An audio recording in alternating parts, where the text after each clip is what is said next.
Hello guys, welcome back to my channel which is Learn to Grow। आज हम बात करेंगे कि जो अभी कल ही SBI क्लर्क के प्रीलिम्स एग्ज़ाम के एडमिट कार्ड रिलीज़ हो गए हैं। जिन लोगों को नोटिफिकेशन नहीं आया है या उनके पास SMS या ईमेल नहीं है वो SBI की वेबसाइट पे जाके डाउनलोड कर सकते हैं।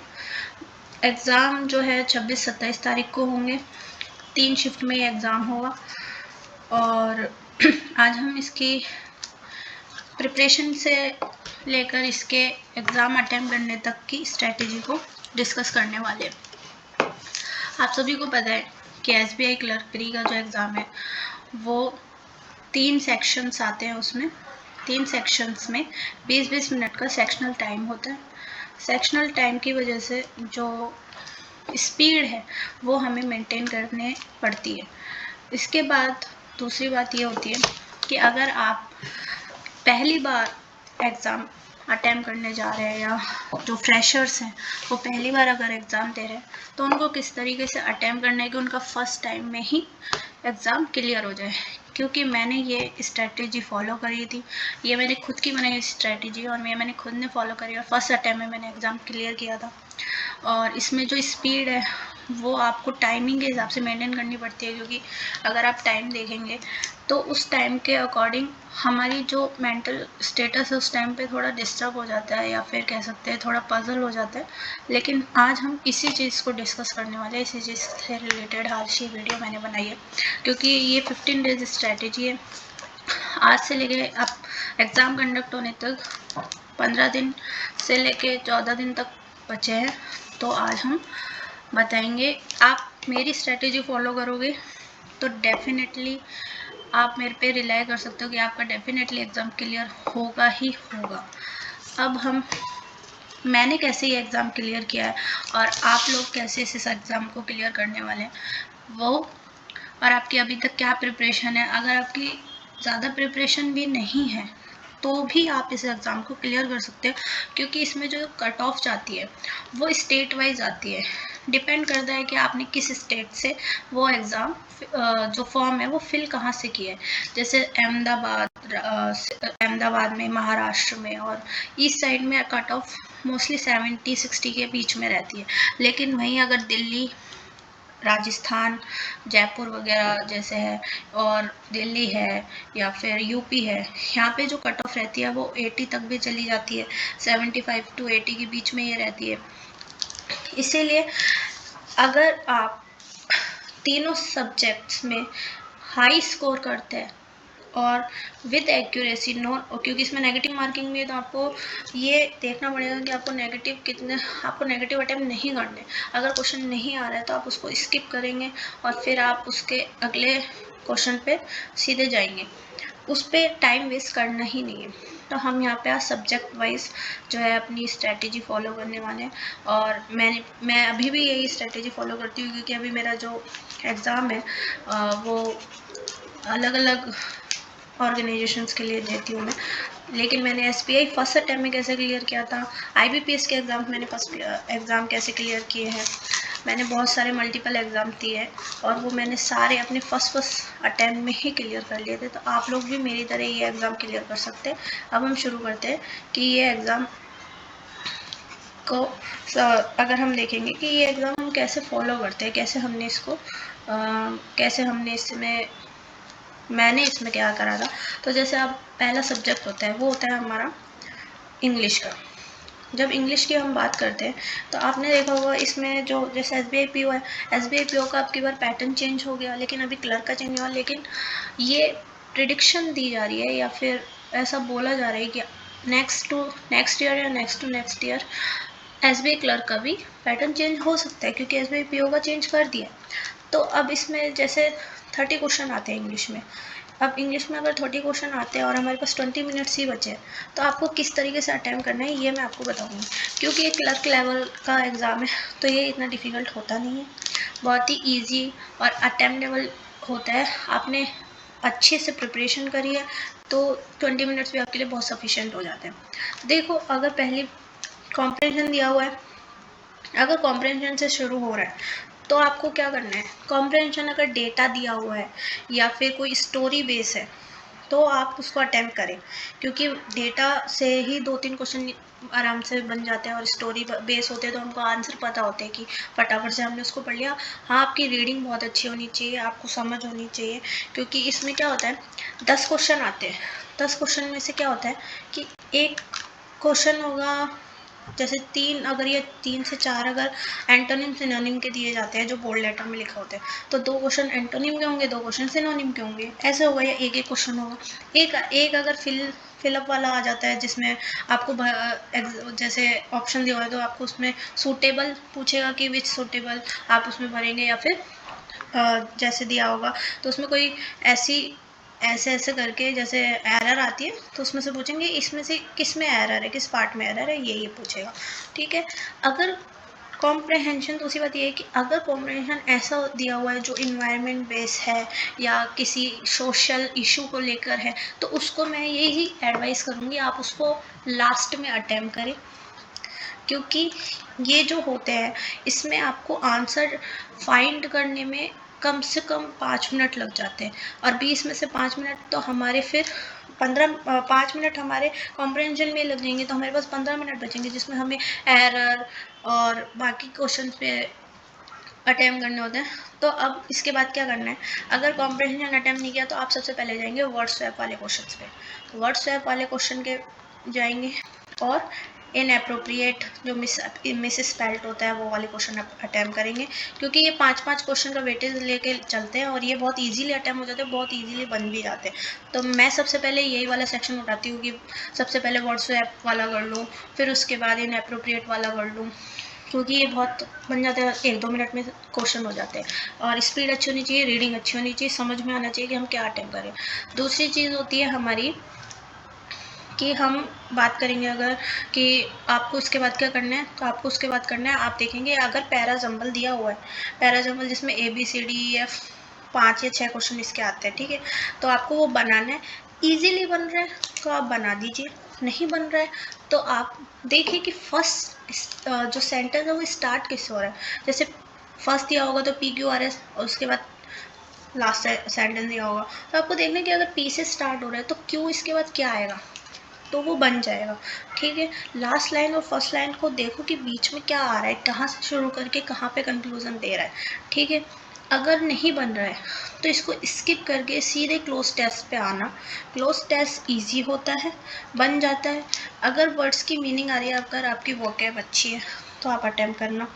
ये भी स्टोरी बेस्ड नहीं, SSC में स्टोरी बेस दिया जाता है, पर क्लोज टेस्ट यहाँ पे स्टोरी बेस नहीं होता है, यहाँ पे पर्टिकुलर कोई एडिटोरियल का सेक्शन उठा के दे देंगे या कोई ऐसे इशू से रिलेटेड दे देंगे या किसी पार्टी से रिलेटेड दे देंगे, जो मतलब ऐसे क्लोज टेस्ट आते हैं, तो इनमें क्लोज टेस्ट थोड़े से मैं कहूँगी मॉडरेट लेवल के होते हैं, तो आपको वो अटैम्प्ट करना है। और उसके बाद आपको अटैम्प्ट करनी है एरर डिटेक्शन वाला सेक्शन।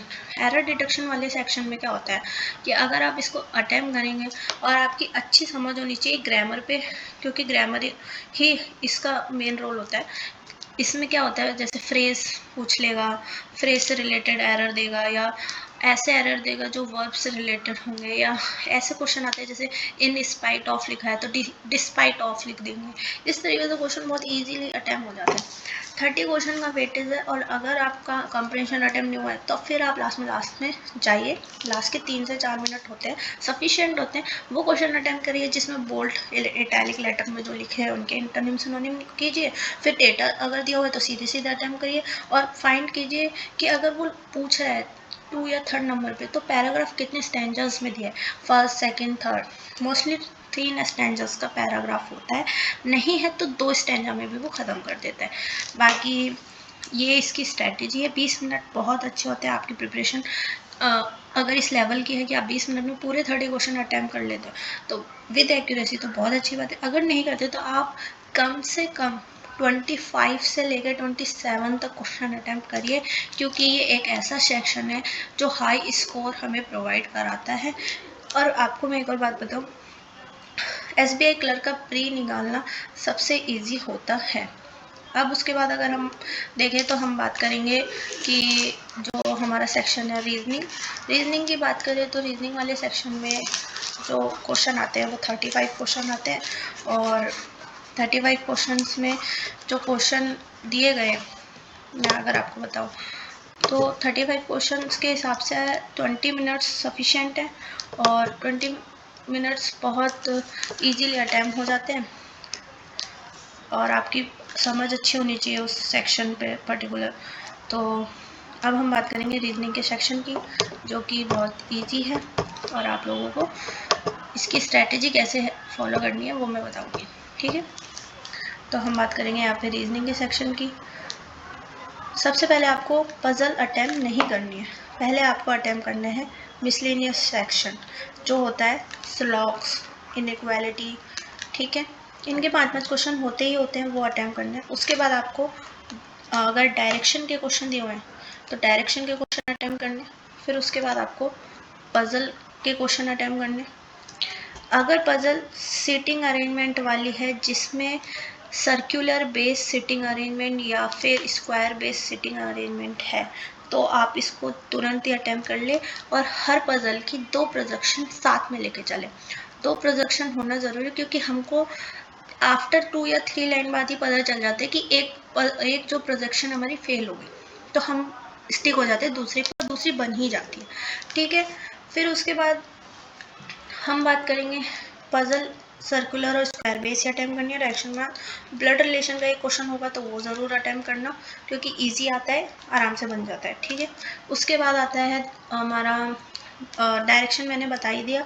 और उसके बाद आता है कि वर्ड्स के बारे में पूछते हैं कि एक वर्ड लिख के दे देंगे, उसके बाद बोलेंगे कि आगे और पीछे से इनमें बैकवर्ड फॉरवर्ड कितना बनता है। जैसे डायरेक्शन कोई वर्ड दे दिया और उसमें पूछा कि इनके बीच में कितने ही वर्ड है, जितने क्या उस उतने अर्थ अल्फ़ाबेटिकल आते हैं कि नहीं, ठीक है। ये वाला क्वेश्चन बहुत ईजीली अटेम्प्ट हो जाता है।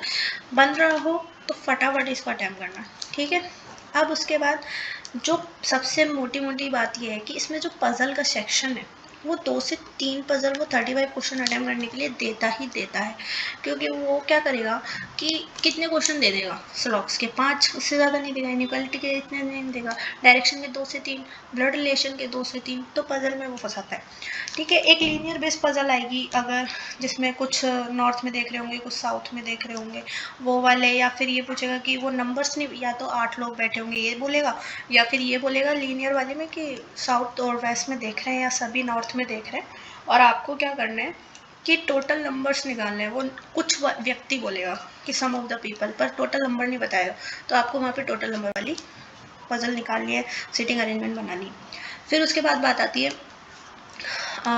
ये वाली पजल एक होती है जो आती है, जो कि होती है कि एक कंपनी है जिसमें डायरेक्टर से लेके क्लर्क तक डिसेंडिंग ऑर्डर में देगा, और उसके बाद बोलेगा कि ये लोग हैं जिसके बाद किसने ज्वाइनिंग करी वो आपको बताना है। तो ये कम से कम 8 से या 10 लोगों की होती है। अगर फ्लैट एंड फ्लोर वाली पजल आती है, तो आपको क्या करना है, फ्लैट एंड फ्लोर वाली पजल सबसे लास्ट में उठाना, क्योंकि इसकी 2 प्रोजेक्शन भी अगर हम लेके चलते हैं तो 2 प्रोजेक्शन में भी माइंड इतना कंफ्यूज हो जाता है। ये मेरा खुद का पर्सनल एक्सपीरियंस है, तो आपको ये नहीं करना है। आपको फ्लैट एंड फ्लोर वाली पजल सबसे लास्ट में अटेम्प्ट करनी है, क्योंकि फ्लैट एंड फ्लोर वाली पजल ही फर्स्ट नंबर के क्वेश्चंस में आती है। तो आपको क्या करना है, अगर मिसलेनियस नहीं आएंगे फर्स्ट नंबर पे, तो आपको 21 वाले नंबर पे जाना है क्वेश्चन पे, और वहाँ पे देखना है, या फिर आप लास्ट में 41 वाले 31 वाले क्वेश्चन पे आना, वहाँ पे आपको स्लॉग्स वाला मिल जाएगा। तो आप उसके जस्ट पीछे 5 क्वेश्चन पीछे जाना, और उसके प्रीवियस 5 क्वेश्चन पीछे ही आपको बाकी क्वेश्चंस भी मिल जाएंगे, तो आपका वहाँ पे टाइम बच जाएगा। फ्लैट एंड फ्लोर वाली पजल मैं फिर से कह रही हूँ, मत उठाना, क्योंकि ये टाइम टेकिंग होती है, एक बार में नहीं बनी तो आपके 3 से 4 मिनट ख़राब हो जाएंगे, और एक मिनट, एक सेकंड वहाँ पे बहुत इंपॉर्टेंट है। 20 मिनट में 35 क्वेश्चन अटैम्प्ट करना बहुत बड़ी बात है। मैंने खुद ने किए हैं विद एक्यूरेसी की, और मेरी रीजनिंग में हमेशा 100%, किसी भी एग्ज़ाम में वो 100% एक्यूरेसी रहती है। रीजनिंग ही मेरा एक प्लस पॉइंट है जो मुझे हर एग्ज़ाम में हाईएस्ट स्कोर दिलवाता है, ठीक है। और अब हम बात करेंगे मैथ के सेक्शन की। तो मैथ के सेक्शन की अगर हम बात करें, जो कि हमारा स्कोरिंग सब्जेक्ट भी है, अगर आपको लगता है कि ये भाई कि ये तो हमारे लिए टफ़ है, जो फ्रेशर है उनके लिए कह रही हूँ मैं। जो ऑलरेडी एग्ज़ाम दे चुके हैं या फिर जो एग्ज़ाम दे रहे हैं उनकी मैं बात नहीं कर रही अभी। तो अभी मैं बात कर रही हूँ मैथ के सेक्शन की। मैथ के सेक्शन में सबसे पहले आपको क्या उठाना है, स्पीड मैथ। स्पीड मैथ में क्या होता है, आप जो इन बच्चों को नहीं पता मैं बता देती हूँ। स्पीड मैथ में आते हैं हमारे कैलकुलेशन बेस वाले क्वेश्चन, जैसे मिसिंग नंबर सीरीज आएगी, रॉन्ग नंबर सीरीज आएगी। ये इजी आती है, बहुत आसानी से बन जाती है, जिसमें रॉन्ग नंबर में +5 या 25 या 30 का डिफरेंस दिया होता है, या मल्टीपल दिया होता है, या प्रीवियस मल्टीपल को ही ऐड करके दिया होता है, ऐसा होता है। मिसिंग नंबर भी आसानी से बन जाती है। अप्रोक्सीमेशन बहुत अच्छा आना चाहिए आपको, इसके लिए आपकी परसेंटेज और बोर्ड मार्क्स के रूल पे अच्छी पकड़ होनी चाहिए, क्योंकि ये कम से कम 15 क्वेश्चन है 35 में से, जो आपको एक्यूरेट 100% सही करके आने होते हैं, और सही होते भी है, आंसर बहुत आसानी से निकल भी आता है। ठीक है, तो missing number series, wrong number series और अप्रोक्सीमेशन आपको करना ही करना है। उसके बाद आपको क्या करना है, आपको जाना है DI पे। अब आप कहेंगे कि DI तो डिफ़िकल्ट होती है, तो मैं कहूँगी DI ही एक ऐसा सेक्शन है प्री में जो इन एग्ज़ाम्स में बहुत इजीली अटैम्प्ट होता है, बहुत अच्छे से बनता भी है। जैसे कि आप देखेंगे कि अगर बार ग्राफ वाली आई है, ठीक है, बार ग्राफ वाली 2 डेटा दिया होगा तो सीधे सीधे क्वेश्चन निकल जाएगा। 5 सेक्शन जैसे ABCDE दिया होगा, F का डेटा E या D के डेटा से निकल पाएगा, आराम से बन जाएगा, कोई टेंशन नहीं होती इसमें। बार ग्राफ वाला या पाई चार्ट वाला, पाई चार्ट वाले में मैंने बताया हुआ है पहले भी कि इसमें क्या होता है, एंगल निकलवाता है एक क्वेश्चन में, और दूसरे क्वेश्चन में रेशो निकलवाएगा, तीसरे क्वेश्चन में कि कौन किससे ज़्यादा है, किसका परसेंटेज किससे ज़्यादा है, ये निकलवाएगा। तो ये दोनों पजल अगर दी हुई है आपके में, पाई चार्ट वाली, बार ग्राफ वाली, तो आपको अटेम्प्ट करनी है, बिल्कुल करनी है, इसको छोड़ना ही नहीं है। केसलेट वाली DI मैं कहूँगी कि अगर वैसे इजी होती है, आराम से बन जाती है, जैसे वेन डायग्राम से बन जाएगी, या फिर आपसे एक पूरा टेबल बनवा देगी, तो वो वाली होगी। पर मैं कहूँगी कि इसको अटैम्प्ट मत करना, क्योंकि इसके अलावा भी कई क्वेश्चन है जो आप अटैम्प्ट कर सकते हैं। जैसे कि एक जो है वो है अपना अर्थमेटिक का सेक्शन। ठीक है, तो अर्थमेटिक के सेक्शन में क्या होगा कि अर्थमेटिक वाला सेक्शन में आपको अटैम्प्ट तो करना है, आप अटैम्प्ट तो करेंगे, लेकिन इसमें आपकी एक चीज़ होती है कि आपको क्या करना होता है। अर्थमेटिक सबसे इजी होती है एज वाले क्वेश्चन, ठीक है, ये हम अर्थमेटिक की बात करें। एज वाले क्वेश्चन अटैम्प्ट करना बहुत ही ईजिली बन जाएंगे। फिर उसके बाद आपको अटैम्प्ट करने हैं मिक्सचर एंड एलिगेशन का क्वेश्चन। इसके 2 से 1 या 2 क्वेश्चन तो आते ही आते हैं। एलिगेशन वाले क्वेश्चन इसमें ईजी आते हैं क्लर्क के प्री में, ठीक है, ये मेंस नहीं है, यहाँ पे मेंस नहीं दिया होगा कि आपको 3-4 चीज़ें निकलवाएंगे मिक्सचर एंड एलिगेशन, वहाँ टफ आता है, थोड़ा सा लेवल थोड़ा अच्छा होता है। और क्लर्क का जो पेपर होता है वो ईजी नहीं होता, मॉडरेट होता है, ठीक है, ईजी टू मॉडरेट कह सकते हैं, बट डिफिकल्ट नहीं होता, अटैम्प्ट करने लायक होता है, क्योंकि 60 मिनट में आपको 3 क्वेश्चन करने हैं, 3 सेक्शन अटैम्प्ट करने हैं, ठीक है। और फिर उसके बाद आपको CI/SI के 2 क्वेश्चन तो मिलेंगे, ठीक है। तो इसमें क्या करना है आपको, ये भी अटैम्प्ट करना है। फिर आपको पार्टनरशिप वाला क्वेश्चन एक देंगे, वो भी अटैम्प्ट करना है, क्योंकि ये बहुत ईजी बन जाते हैं। इसमें एक्स की वैल्यू निकलवाएगा, या फिर टाइम निकलवाएगा, या किसी एक का शेयर निकलवा देगा, प्रॉफिट में कितना है, ठीक है। इसमें भी CI/SI में क्या करेगा, 2 साल के दिया होगा, दोनों का डिफरेंस निकलवाएगा, डिफरेंस दिया है तो CI/SI में P प्रिंसिपल वैल्यू निकलवाएगा, ठीक है। तो ये एज का question, mixture and allegation, CI/SI, partnership का एक क्वेश्चन, और उसके बाद आएंगे हम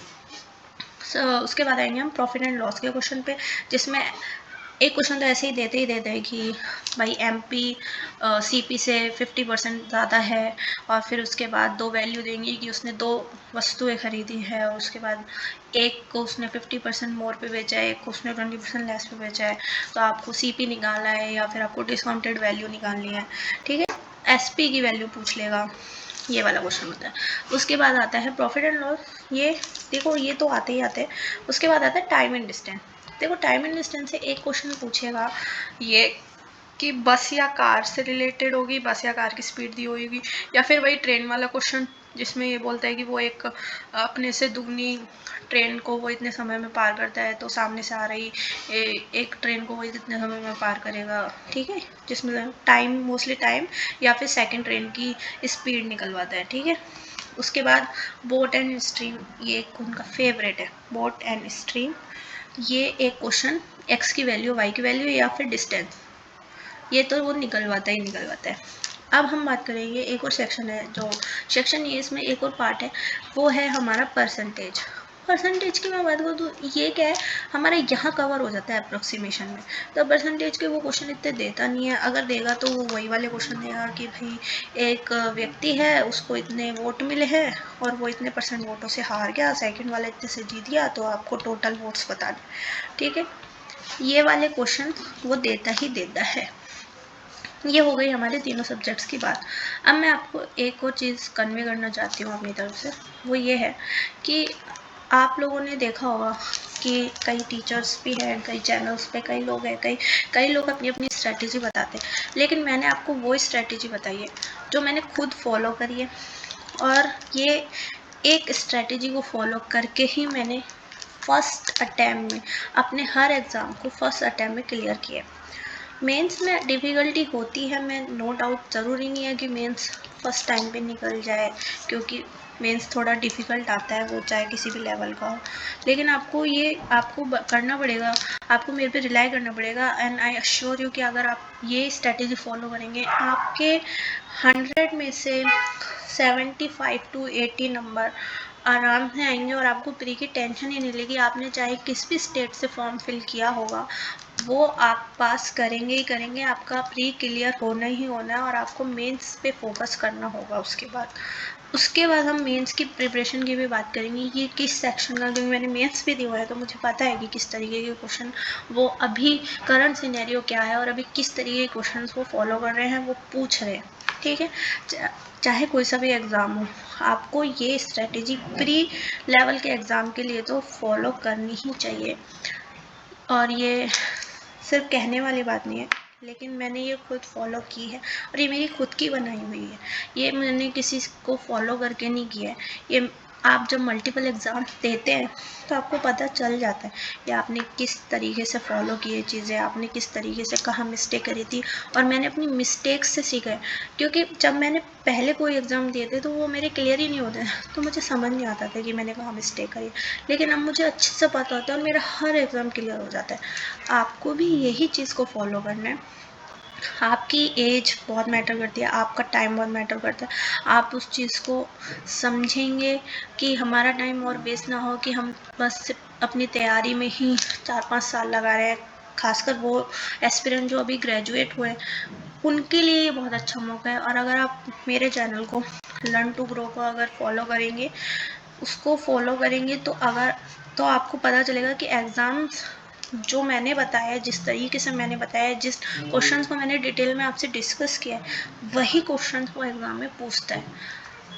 बाकी आप लोगों के लिए ऑल द बेस्ट। और एग्ज़ाम आने वाला है 26-27 को एग्ज़ाम आ गए हैं। प्री के एडमिट कार्ड रिलीज़ हो गए हैं। जिन लोगों को नहीं पता, वो जाके अपने SBI की वेबसाइट पे जाके रजिस्ट्रेशन नंबर से अपना SBI का कॉल लेटर प्लीज़ डाउनलोड कर ले, और किसका किस सिटी में एग्ज़ाम सेंटर पड़ा है वो प्लीज़ कमेंट बॉक्स में मुझे बताएं। और all the best, thank you. Please like, share and subscribe to my YouTube channel, which is Learn to Grow.